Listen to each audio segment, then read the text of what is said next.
Hi, welcome to another session on day 6 of the Global First Responder Resilience Summit. I'm really excited to be here today with Mandar Apte. Welcome, Mandar. So nice to be here with you, Fleet. It's great to be with you. I'm so interested in the work you're doing with Cities for Peace, and I really appreciate you taking the time to be part of this summit here on day 6 of the summit, which is about leading healthy change in public safety. So I'm going to share a little bit of your background to familiarize our audience with you, and then we'll get right into the conversation. Sound good? Wonderful, wonderful. Thank you. Okay. Mandar Apte is the director of Cities for Peace, an initiative to promote peace in cities worldwide. Prior to this, he has worked at Shell Oil for 17 years and managed Shell's prestigious GameChanger social innovation program, investing in ideas that create shared value, business value, and social impact. In 2016, Mandar produced From India with Love, a documentary film to reinvigorate the message of nonviolence, or ahimsa, in the world.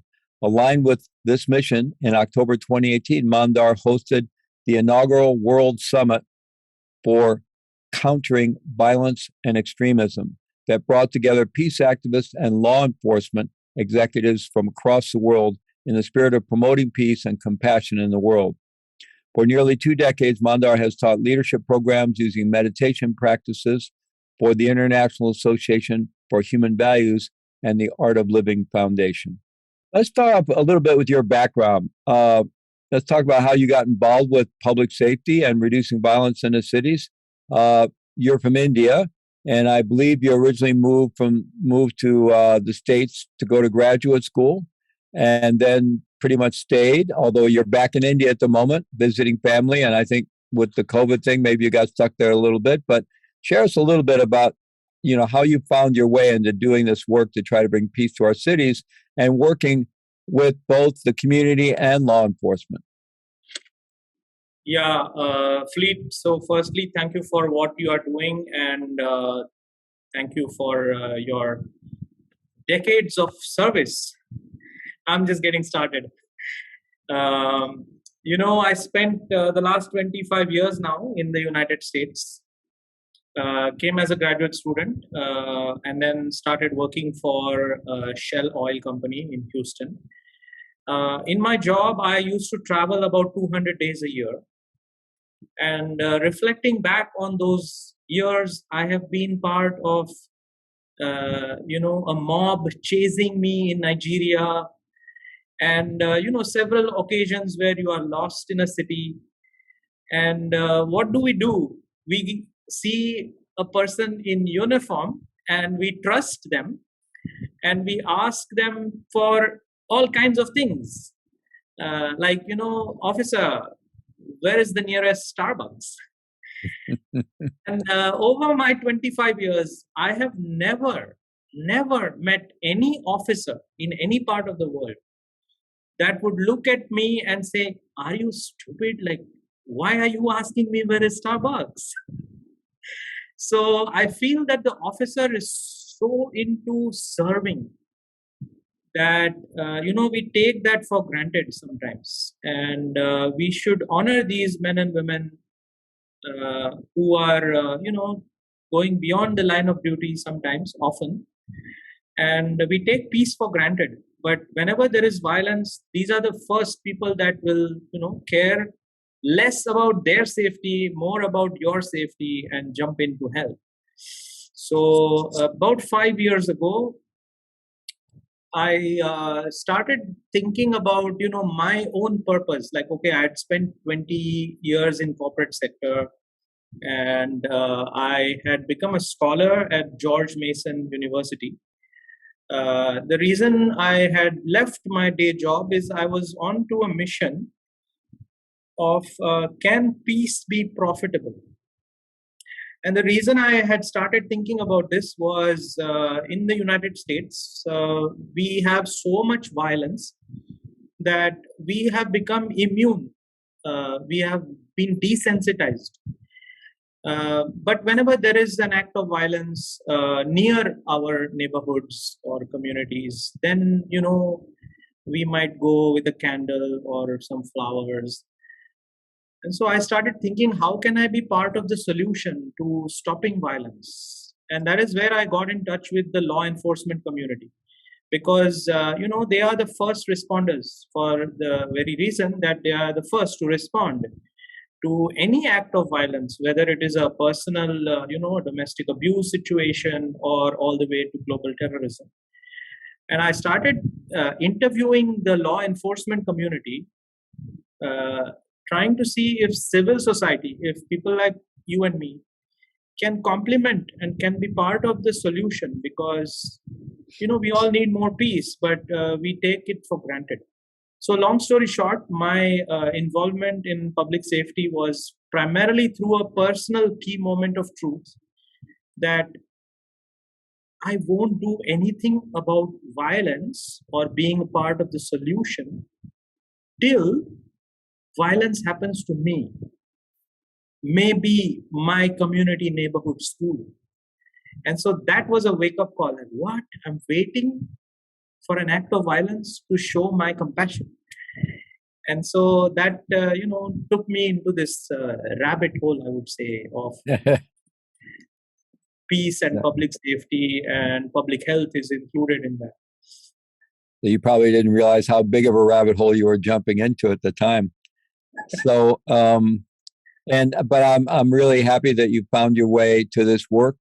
Agents for change come from all sectors of society, certainly from the world of nonprofits and peace work and social change. They come from people who themselves are really experiencing the violence, and they come from the public sector. But I think it's really important as well that agents of change come from the private sector and can bring to bear the economic engine of innovation and the successful economic engines of for-profit enterprise to find solutions. And there's so much hope with the idea of social innovation and socially purposed businesses, and because if the drivers, the economic drivers, are very powerful, and if we can get those going in the right direction to support peace and to support dealing with climate change and things like this, and I think that's really powerful. So very happy to see you bringing the private sector into this work, and everybody's got to have an investment in this. I mean, our corporate world and the private sector certainly needs to be invested in our security at every from the local community to the global community. It's obviously important. It's both important for business, but it's also a responsibility, obviously, to take care of their people and their communities. So police and public safety professionals of all kinds, and really many first responders, are subject to continual high stress, a lot of exposure to both primary and secondary trauma, and this can accumulate over the course of their careers and lead to a lot of difficult health outcomes, and both physical and mental health outcomes. And so I'm wondering if you could talk about, from your experience, the connection between trauma and violence. Yeah, the connection. I'm not talking about police violence, but generally trauma in the world, trauma in our communities, trauma in our population, and that connection between trauma and violence. Yeah, I mean, the connection is so obvious, but sometimes things that are obvious are not are blurry, right? For people who are in that industry, in that world. So as I was meeting various stakeholders in the law enforcement world, as well as in the communities that I was visiting, I noticed that both sides have trauma. And it's not post-trauma, it's daily trauma. It's present moment trauma. And so for me, it was a realization that unless I, create a space where I don't judge other person's trauma, like, Fleet, your trauma is only $5, my trauma is $50, right? Then we get into an argument, like whose trauma is more and who is, but trauma is trauma. And if we create a space where we respect and we create a space of healing. And if we can come together acknowledging that life is pain, everybody who is born goes through situations that create pain, but suffering is optional. And that is the education that we have to give ourselves and to our children and the future generation, is that there are ways to healthily manage suffering, trauma. So that is where we can come together in the spirit of healing from our trauma. And the beautiful thing about healing from trauma is once you have achieved it, or once you have the modalities to do it, compassion is right there. Compassion is not far away. We don't have to learn how to be compassionate, right? We don't have to learn how to be kind. It's there. We are born with it. But trauma and, misunderstandings, wrong information, wrong knowledge can create a divide. But once that wrong knowledge, once that misinformation or trauma is gone, then compassion is right there with you. And that was the basis of the solution that I proposed to police leadership as well as community leadership. The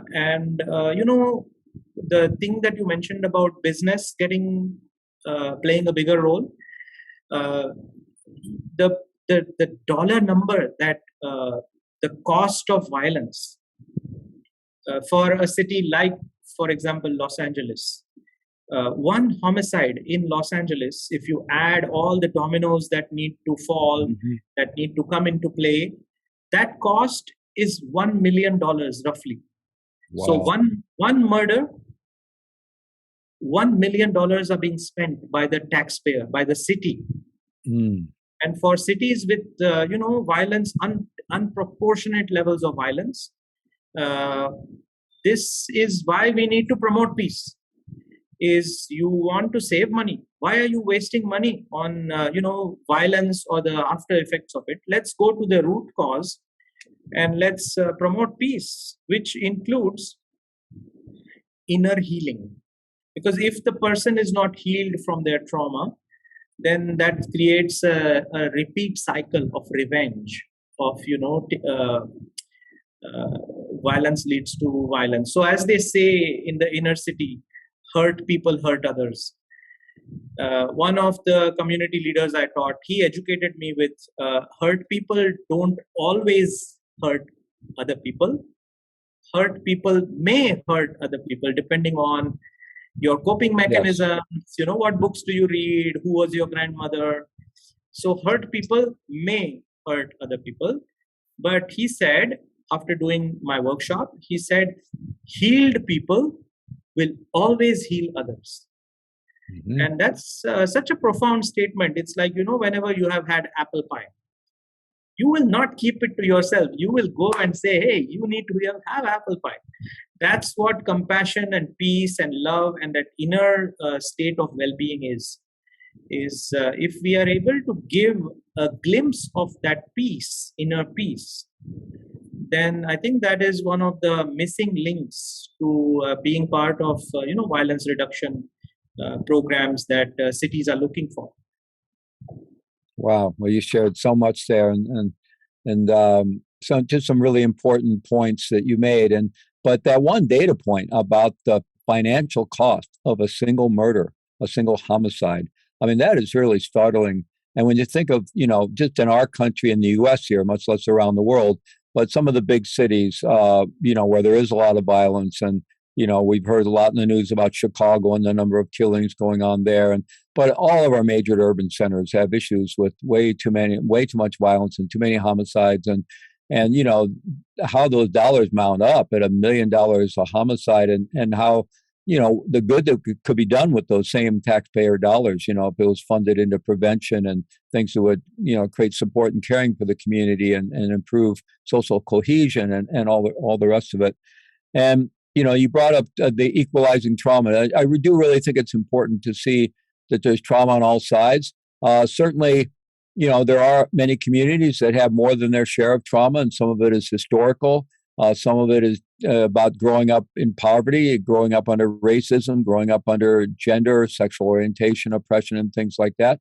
And some of it can be situational to just individual households and problems with addiction and alcoholism and so forth, and childhood experiences and all the rest of it. And then, on the law enforcement side, of course, all of us can have things in our background. Most of us, hardly any of us, come through childhood unscathed. So, we all probably check a few of those boxes, as well as people in law enforcement certainly do. But then they also get exposed to a lot of trauma just by doing their job. It's kind of unavoidable that it comes with their job that they're going to be exposed to trauma. And the problem is, if we don't do anything about all this, you end up. I think it's similar in the correctional environment where I do a lot of work in corrections. You have the prisoners or the inmate population with a lot of trauma, and of course, being in prison is traumatic. And then you have the corrections professionals and the correctional officers on the tiers in particular, and they're accumulating a lot of trauma and may have trauma in their own background. And then you have this very polarized environment, and they're in a cycle of re-traumatization with each other all the time.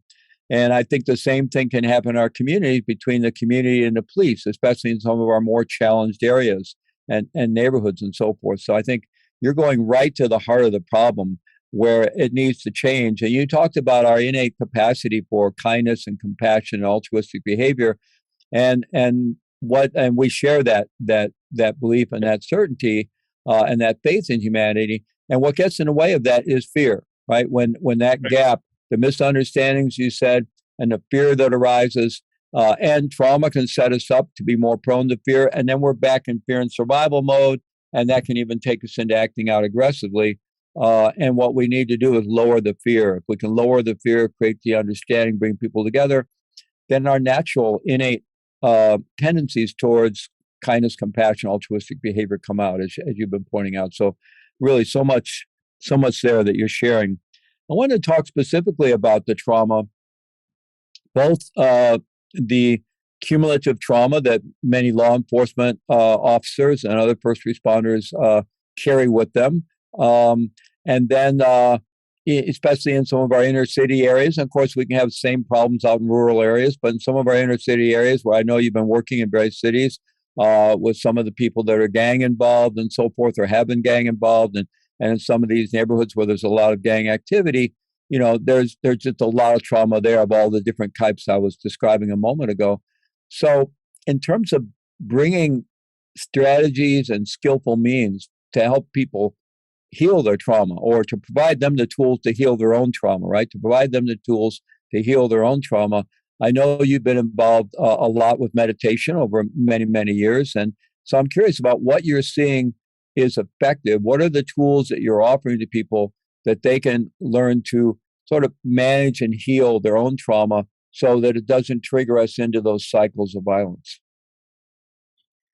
Yeah, this misunderstanding doesn't just happen outside, it happens in our own homes as well. Mm-hmm. And beautiful relationships are those that have learned how to agree to disagree. As anybody in a relationship will know, right? There will never be two people who will agree on everything. But some people have the training or exposure, the wisdom to agree to disagree, right? It comes natural to them. I think this is something that, can be taught, especially if you are now looking at the relationship between communities of color and police. Let's focus on the police. Most of the police academies that I have visited, they will have programs on tactical training. Mm-hmm. And they will have, some, if you ask the police chief or the police leadership, can you prove to us that your police officers that are going out in the neighborhoods are mentally fit? Then that list of things that the police leadership will give you is not enough. It may include a 1-800 number, right? And suicide hotline. It could include therapy sessions once a month, or have a coffee with a cop. That's not enough, because my experience working with many large police academies and police officers is the police officer, law enforcement officer, has taken on responsibility on their shoulder, right? And they are not trained to say, Chief, I think I have a mental health issue. They're just not going to say that, because that's not part of their ethos. They are supposed to be macho and deal with stuff. So I think my request to whoever is watching, especially police leaders, that this pandemic has left every household on the planet with emotional scars. It doesn't matter whether you are black, white, rich, poor, young, old, gated community, inner city, doesn't matter. So use this opportunity and provide your police staff with trainings on mental health and well-being. Not optional. Make it part of the curriculum. Make it part of learning another skill, professional development. Just like we learn how to brush our teeth. We don't get any joy from it, but we do it every day. It's mechanical. We do that time investment because dental hygiene we are concerned about. The same we need to think about mental hygiene. And that is where, the science of meditation, the science of yoga, the science of breathing exercises can help each individual, because there is a beautiful link between negative emotions and breathing patterns. And, we have experienced, like whenever we are angry, our breath is fast. Whenever we are sad, we sigh. Officers for sure know this. When they meet people on the street who have, are undergoing depression, they would absolutely have noticed that the person is not breathing.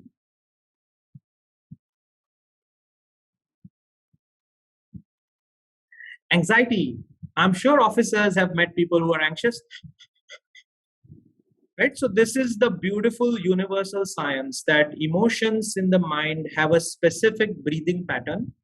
And the reverse is also true. Using breathing, you can manage your emotions. Isn't this important for an officer? Absolutely it is, because they have to be situationally aware. And that is my request to people who are going to watch this, police leadership. And on the other hand, community members, because their whole neighborhoods are impregnated with violence of different kinds. Sometimes police leaders may have learned how to manage conflicts as part of the academy, but communities, underserved, marginalized, you can assume it that this training of conflict resolution, of how to calm down emotions, it's not part of any educational system. So the first thing we also did during my work in LA is go to the neighborhood school, educate the teachers and the principal that, hey, why don't you include this in your curriculum? Because kids need to learn how to manage their trauma. And that needs to be done for community as well. And the school becomes a good place where these tools are taught, because it's an education. Mental health is also an education. So I think that is where, some of the philosophies that are associated with Eastern traditions, they have a natural benefit. And that was my calling a few years ago, that having been a meditation teacher for nearly 2 decades, and I was teaching in the corporate sector, I felt a calling that, this wisdom of meditation, breathing, I would like to now bring it to the communities or the organizations that need this the most, because there is no access to this knowledge, right? For whatever reason, there is a bias, there are inhibitions. And that is where I think today, post-pandemic recovery, leaders and organizations I think, need to wake up, because they have to. It is imperative that we reimagine our purpose, our impact, and violence is avoidable. It's a public health issue. It's preventable. It needs I'm to be sure. managed. Emotions need to be managed, and there are healthy ways to do it. So that Absolutely. is, I think, my call to action. Like, let's. It's the 21st century. Things are available online. You can easily create modules. You can, like we have done, we have created a module. Officers use this module in their own privacy, so that they don't need to share with other people that they are sitting quiet, because societal programming, conditioning has told us, be active. So I think that is where we can use the modern day technologies, apps and online education to bring this education of healing from trauma. And my request then, because I've worked with police officers in LA, just incredible souls, okay, incredible. I have seen them caring for the community. They will play basketball with them. They will, play baseball with them. So why not an officer, because they are sworn as peace officers, why not an officer learn how to teach yoga, breathing, and meditation practices? What's the downside? I think communities will love it. Yes, initially there will be a taboo, like, Officer Joe is doing yoga breathing exercises. But once the community learns that, hey, there's something good here, they will respect. So I think that would be 21st century policing is, take care of your neighborhoods. And that's what your job is. Be in the prevention space, not after the fact the violence has happened. I think that would be a good thing to do. And the community members, actually, the police should not even be answering some calls, right? I think that's where communities need to also take ownership for mental health and well-being, and resources need to be provided. Access to these ways of healing need to be provided, so that communities are empowered. Absolutely. Absolutely. And, we know so much. I mean, you're talking about basic self-regulation skills that we all need as human beings. Right. Most of us, when we went to school, we didn't learn anything about how to manage this most complex system in the known universe, the human brain, nervous system, body, and so forth. We didn't get a lot of training on how to communicate with other people to mutually get our needs met in mutually beneficial ways, or to deal with conflict. We learn lots of good stuff and skills, but what could be more important than being able to manage ourselves and communicate with others to get our needs met in mutually beneficial ways, right? So fortunately, now, this age-old wisdom from the East and from your country, from Mother India, with meditation and yoga and breath work and all that, we have now the worldwide mindfulness movement and all the neuroscientific research into all these different skills. And so now we have a body of knowledge that is evidence-based, that's grounded in science. We know how to do all these things that you're talking about. And it's having the political will to actually bring this into society. Fortunately, the combination of mindfulness training and social emotional learning is being brought into K through 12 education in many places. Unfortunately, often it's places of privilege, but not exclusively so. There are some inner city schools where this is being done. And, your vision of police officers in the community, teaching meditation, teaching yoga, teaching breath work, it's such a beautiful vision. And it's really about shifting all the resources we end up spending on the back end of the system, right? Where things are already out of control. People's lives are out of control. And then we had all the money we spent warehousing them, instead get all this, shift this to the front end where around prevention as you're talking about. But, even when there needs to be an arrest, one vision I've had for quite some time, as you're saying, 21st century policing, evidence-based policing, and policing informed by this kind of work you're talking about. So an arrest needs to happen, and police officers put someone in handcuffs and get them in the back of a squad car, and then they're saying, or maybe even before that, they're saying, look, let's breathe together. You don't want to hurt me. I don't want to hurt you. We're going to get through this together. You got to go through the arrest, then you're going to get a lawyer. Let's go. You're in that process now, but let's breathe together and let's take care of each other. Let's make sure none of us get hurt here, and we'll just get through this together. Something like that. And I think all these things are entirely possible, right? What you're describing. Yeah, I think the example you just mentioned, I'm sure officers do it. But I know some officers. I've heard of officers doing it. I'm sure officers do it because, they have to do it. How will they manage their emotions? They can't just say in their mind, be quiet, be quiet, be quiet, be calm, right? So that's where the breath is a tool in your toolkit. Right. And most grandmothers have said to us, if you get angry, count to 10. Mm-hmm. That's part of every tradition globally. Mm-hmm. Now, there is no magic in 10.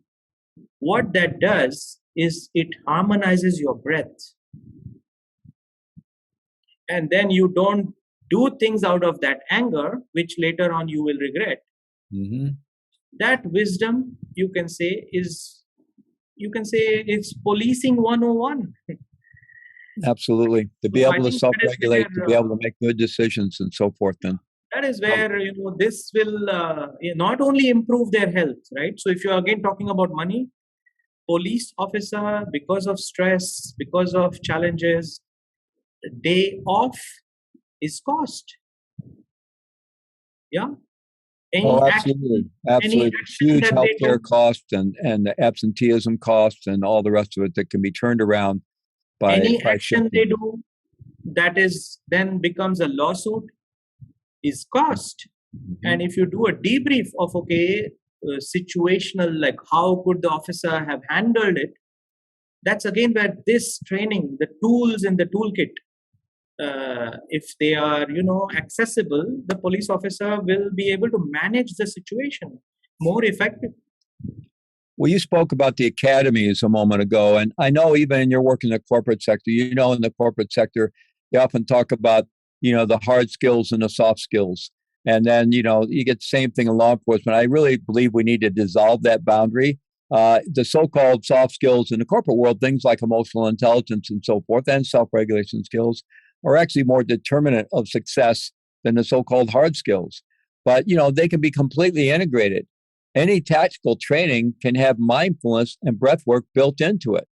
There isn't any kind of tactical training you could do that you couldn't be inviting officers and recruits, academy participants to be practicing breath regulation and mindfulness while they're doing the other kind of tactical training. I mean, it really needs to be integrated from the very beginning so that you're graduating recruits and officers that have these capacities for self-regulation to manage their own physiology, which allows you to manage your own emotions, which allows you to manage your own decisions effectively. I mean, this just needs to be right there from the beginning. Yeah. And, like I have now taught not only law enforcement, but also folks in the military. And my assessment is that these structures are top-down. And, the success of my work in Los Angeles happened because the chief of police attended my breath-based meditation leadership workshop with his own spouse. Mm-hmm. And he felt the transformation within the 4-day program. And that's when he said, hey, these tools can be useful for my beat officer, my officer who is in community relations. So I think my request to the leadership of policing organizations is you have to model the change. And because your organization is, inherently top-down, the officer needs to feel comfortable that what he is doing will not be made fun of. And that is why your leadership team needs to invest time in learning this wisdom and practicing it, because you cannot advocate unless you practice it. And so that is where, this pandemic is calling out for such leaders You have to be the change for your organization, for your community, for your city. And I would say the police chief is, is a caretaker. He's a caretaker of the city.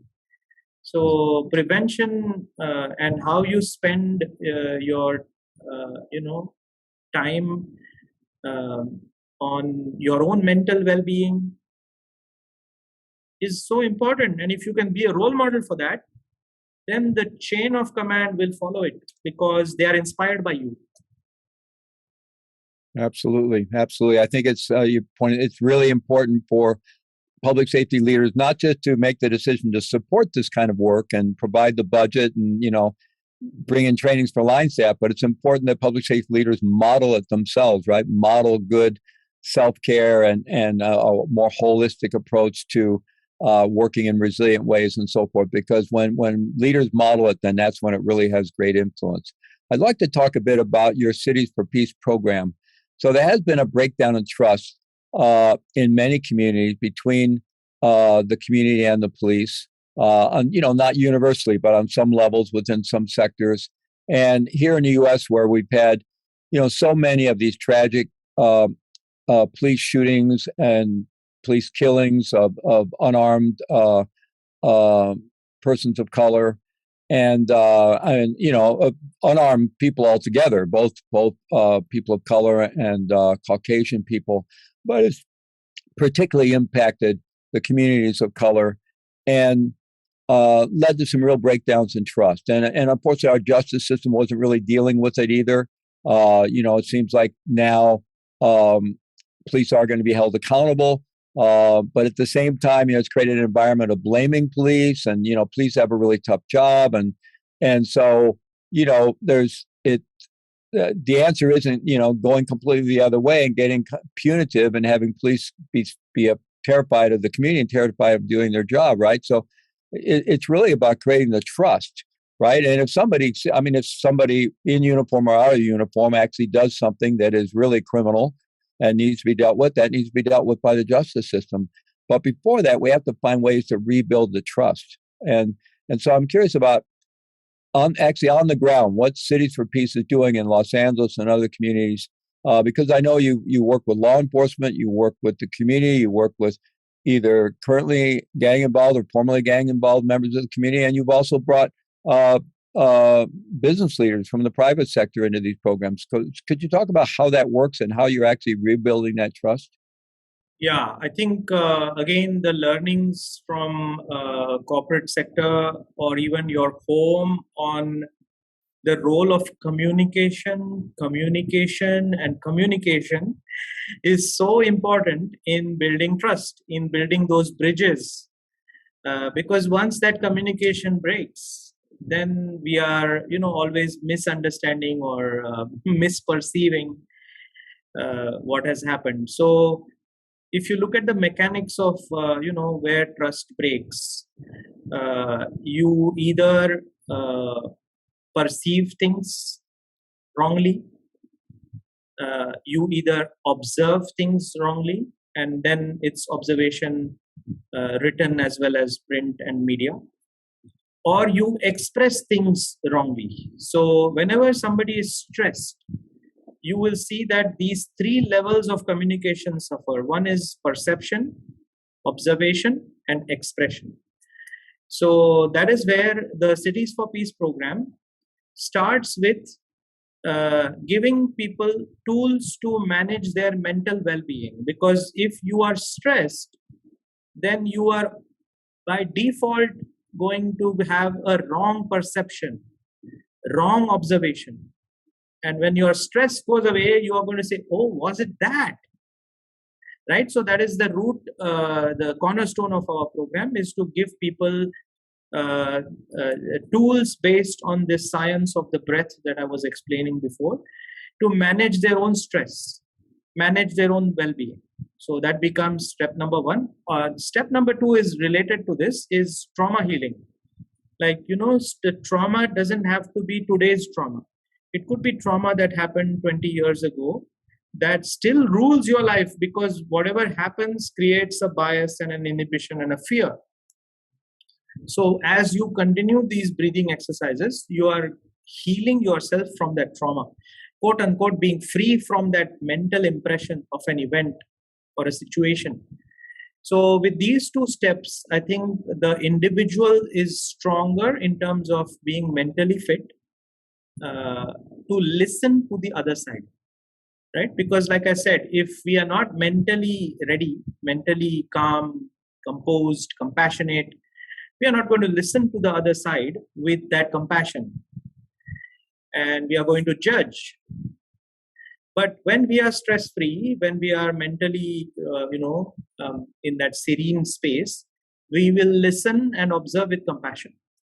And if both sides learn how to do this, then that is when we bring the conversation between the two sides.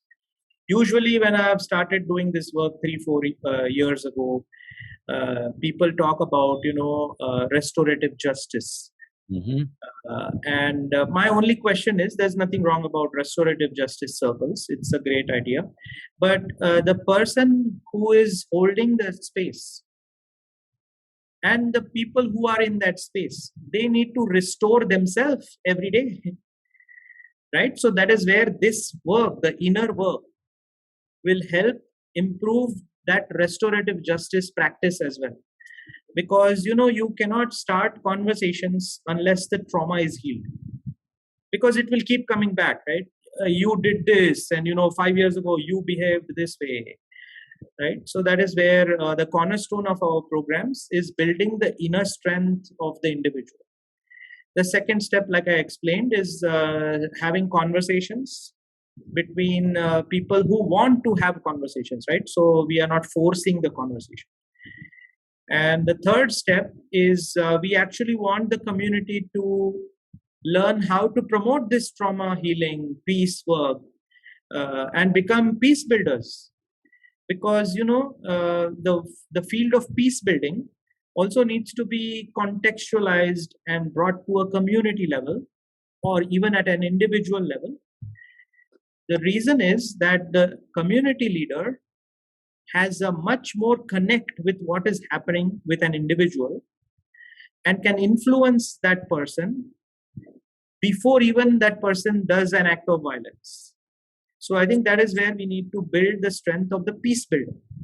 And so that is what we do in our programs, we want to create these ambassadors of peace who are going to share this wisdom of breath, healing, trauma relief, compassion, through practical ways, and transform their identity. Like if you have been let's say formerly incarcerated person, on the last day of this certification program, I asked them,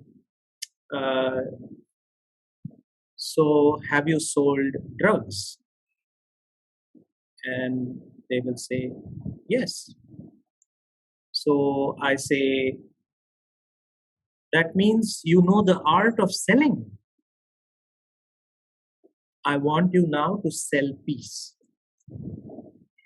And the twinkle in their eye, the smile on their face, because you are no longer your past identity, right? You have transformed yourself. You are no longer that past person. You have gone through this programming on inner well-being and teaching other people. You have a whole new life ahead of you. So that is where I think we need to transform communities, marginalized communities, because the wisdom of how best to transform the community needs to come from that community. And so you need to focus on empowering the peace builder and healing the victims of violence, the survivors of violence, because we all move on. Like American society, we move on. But what does a person do who has just lost a near and loved one to a gang shooting or to a suicide? So that is where we have to take this knowledge, and that's our calling in Cities for Peace, that we want community members to be actively involved in peace building. Because who wants violence? Nobody wants it. We have to take ownership for promoting peace. We cannot be bystanders, right? We cannot wait for an act of violence. So we can actively promote peace. right? Make it part of the curriculum in your neighborhood schools. Demand for it. And police can play that role of a catalyst. Police leadership has the influence, has the ear of the mayor, has the ear of the city council. So police leadership can work together with the community, because more peace, more mentally well-being is good for the police departments. You will not be called in those neighborhoods, and that can be your achievement, is you enabled it. You are a peace officer. Well, this is really a beautiful vision, and I'm very happy that it's not just a vision, but it's something that you've actually been doing through Cities for Peace in Los Angeles and other major cities. And it's just really encouraging work, because obviously there's so much work to do. You know, we've all seen with COVID-19 how, you know, sometimes our infrastructure around public health has been lacking, and our commitment to public health, and really violence is a public health issue as well. You know, I have friends in Chicago that you know, take an epidemiological approach to violence in our cities. It really is a public health issue, and it's about bringing people the skills and the information and the knowledge, and to have our law enforcement officers and first responders be leaders in that, right? Be community leaders and bringing that to the communities. It's such a beautiful vision, and I really want to applaud you on your work and encourage people to check out. So, the Cities for Peace, is it citiesforpeace.org? Citiesforpeace.org, right? Number 4. Yeah, cities number 4 peace.org, right? Yeah, we are a peace consultancy, non-profit organization, and we actively work with city leaders, community leaders, on designing solutions where we can complement everything else that you are doing, because our solutions are based on breath work, profound breathing exercises that will, you know, within 4 days give you a whole new person, and a toolkit of techniques that you can use on a daily basis, because transformation is not a destination, it's a journey worth exploring. Yeah? And that is where you need tools, you need friends, you need wisdom. It's just like going on a long drive, right? After a while you need to pause, look at the scene, stop, go to the food court, right? So that is what transformation as well is. And situations and events like the pandemic need to wake us up, because that means we have to transform 10x, be even more bold. Mm-hmm. And you know, police leadership, I would say, you are innovators. Police is innovators, and this is what your call to action now is how do you build back better unless you transform the mental health and well-being of the city and the community you serve. So be radical. I see behind you a book, Radical Responsibility. Is that correct? That's right, yeah. That's the slogan of this conversation. Absolutely. Well, thank you so much, Mandar. And Mandar Apte, Director of Cities for Peace, thank you so much for the work you do and for everything you shared with us today.